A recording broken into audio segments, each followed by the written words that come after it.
Assalamualaikum warahmatullahi wabarakatuh. Oke, kita hari ini akan belajar mengenai pelajaran kimia. Nah, di sini topik yang akan Ibu bahas yaitu mengenai pemisahan campuran. Tujuan pembelajarannya di sini adalah untuk menentukan teknik atau cara pemisahan beberapa campuran. Kemudian yang kedua yaitu memisahkan komponen warna yang ada pada tinta spidol dengan menggunakan teknik pemisahan kromatografi kertas. Sebelumnya kita sudah dalam kehidupan sehari-hari mendapatkan manfaat dari pemisahan campuran ini, sehingga nanti dari pembelajaran ini kalian harus bisa menjawab dari manakah garam itu bisa berasal, kemudian bagaimana mendapatkan produk hasil minyak bumi seperti gas LPG, bahan bakar, bensin, parafin, dan lain sebagainya. Kemudian kalian juga aplikasikan dalam menyaring santan kelapa. Lalu untuk mengetahui komposisi warna dalam spidol itu harus menggunakan teknik pemisahan apa. Selanjutnya, sebelum ke cara atau teknik pemisahan campuran, kita bahas dulu mengenai jenis-jenis campuran. Ini kita pelajari pada pertemuan sebelumnya. Nah, di mana campuran itu ada dua, ada campuran homogen dan ada campuran heterogen.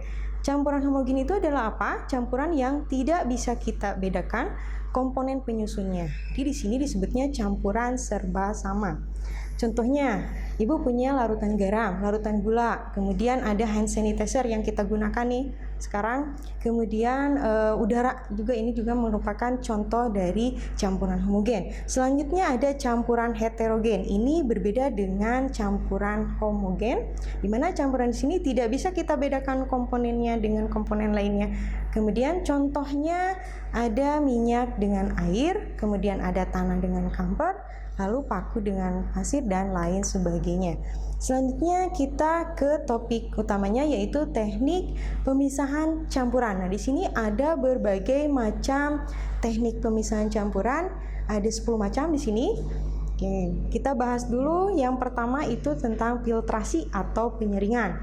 Nah, di sini digunakan untuk memisahkan cairan dan padatan yang tidak larut dengan menggunakan penyaring. Misalnya ini Ibu punya campuran air dengan pasir. Nah, ini kemudian selanjutnya ada dekantasi. Ini sebagai alternatif lain dari penyaringan atau filtrasi. Jadi sama-sama digunakan untuk memisahkan cairan dan padatan. Namun pada prosesnya di sini dilakukan dengan cara menuangkan secara perlahan-lahan cairannya sehingga nantinya padatannya akan tertahan di dalam wadah. Contoh di sini campuran yang bisa dipisahkan dengan tensi hampir sama dengan filtrasi, misalnya campuran air dengan pasir. Kemudian selanjutnya ada sentrifugasi. Nah, ini digunakan untuk memisahkan partikel padatan yang sangat halus. Jadi jumlahnya di sini sangat sedikit. Kemudian biasanya digunakan dalam bidang kedokteran untuk memisahkan sel-sel darah merah, sel-sel darah putih dari plasma darah. Kemudian selanjutnya ada teknik pemisahan campuran evaporasi atau penguapan. Ini biasanya kita gunakan dalam pembuatan garam. Kita ingin memisahkan air dengan garamnya dengan cara proses penguapan. Di sini berarti harus ada matahari ya yang membantunya sehingga nanti tersisa garamnya. Next, selanjutnya ada teknik pemisahan kristalisasi. Nah, teknik pemisahan ini dengan cara mengkristalkan atau mengendapkan zat terlarut yang tadinya berupa larutan juga. Nah, di sini dalam proses pembuatan pasir atau permunian gula kotor diperlukan teknik pemisahan ini. Kemudian selanjutnya ada sublimasi. Nah, ini teknik ini syarat utamanya harus ada zat yang bisa menyublim. Apa itu menyublim? Itu yang bisa berubah dari padatan menuju gas. Contohnya nih, Ibu punya campuran antara tanah dengan kamper. Nah, di sini zat yang mudah menyublimnya adalah kampernya, sehingga nanti yang tersisa adalah tanahnya. Nah, di sini untuk mempercepat proses sublimasi itu kita gunakan pemanasan. Nah, kemudian selanjutnya ada teknik pemisahan campuran destilasi. Nah, ini biasanya digunakan untuk memisahkan campuran yang keduanya itu jenisnya larutan. Tuh ya, tapi saling melarutkan. Contohnya nih, Ibu punya campuran air dengan alkohol. Nah, di sini karena dua zat ini mempunyai titik didih yang berbeda, maka bisa kita gunakan teknik ini untuk memisahkannya. Kemudian contoh dalam kehidupan sehari-harinya kita gunakan dalam pemisahan minyak bumi menjadi hasil-hasil produk minyak bumi yang kita gunakan sekarang ini ya. Kemudian selanjutnya ada teknik pemisahan corong pisah. Nah, di sini hampir sama dengan destilasi, namun bedanya di sini zatnya itu tidak harus tidak saling melarutkan. Jadi di sini misalnya campurannya, Ibu punya campuran air dengan minyak. Nah, di sini gunakan teknik ini ya. Kemudian pemisahan dengan menggunakan magnet. Nah, di sini syarat utamanya harus ada zat yang bisa tertarik oleh logam. Contohnya nih, Ibu punya campuran serbuk besi dengan pasir. Next, selanjutnya ada teknik pemisahan kromatografi kertas. Nah, di sini berdasarkan perbedaan kecepatan zat larutnya ya di dalam fase geraknya. Kemudian di sini contoh campuran yang bisa kita gunakan untuk memisahkan dengan teknik ini, contohnya adalah kita ingin mengetahui tinta komposisi warna yang ada pada tinta spidol.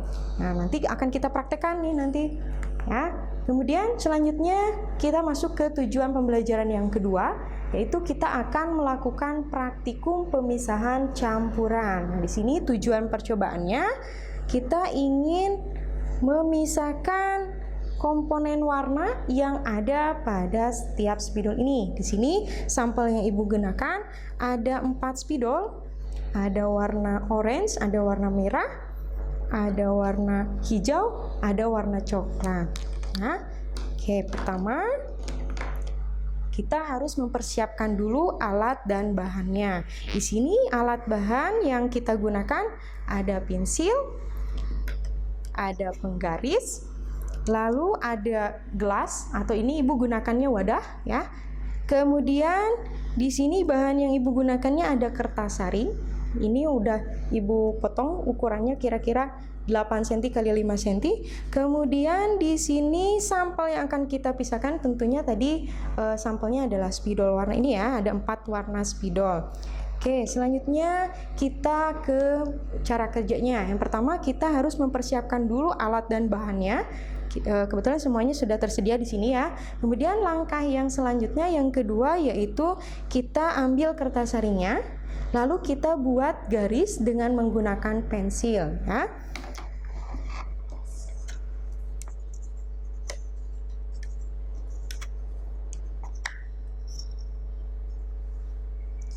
Oke, ini seperti ini kira-kira.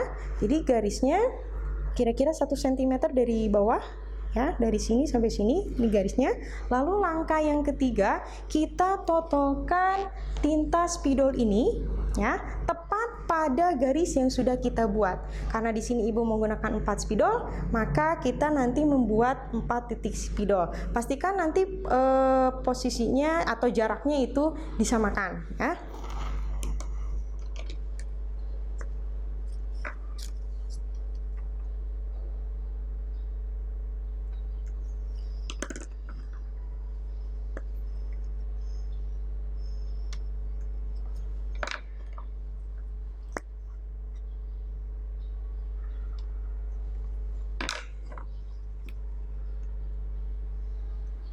Oke, nah, jadi kira-kira seperti ini. Nah, di sini untuk titik yang pertama di sini Ibu gunakan spidol merah, kemudian yang kedua ada warna orange, kemudian yang ketiga ada warna coklat, dan yang terakhir itu ada warna hijau. Oke, next selanjutnya ada cara kerja yang selanjutnya yaitu kita celupkan kertas saring ini ke dalam air yang sudah ada di dalam wadah ini ya. Kemudian nanti kalian amati perubahan warnanya ya.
Oke, sudah cukup jelas. Kira-kira seperti ini hasilnya.